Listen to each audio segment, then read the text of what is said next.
Mari Puoskari, vihreiden eurovaaliehdokkas, harrastat maratonia, mutta eikö ilmastonmuutoksen torjuminen ole pikemminkin pikajuoksua?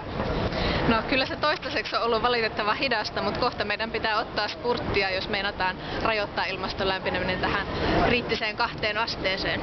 Miten näet tämän pitkän matkan juoksun, miten pitkässä juoksussa ilmastonmuutosta hillitään ja ehkäistään?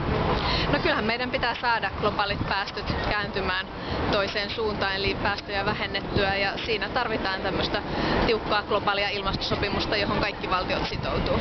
Kuulin eilen Säkylässä erässä vaalitilaisuudessa väitteen, että Yhdysvallat on jo nyt mennyt Euroopan edelle ilmastonmuutoksen torjumisessa Obaman uudistuspolitiikan myötä. Miten EU pystyy vastaamaan kilpailuun?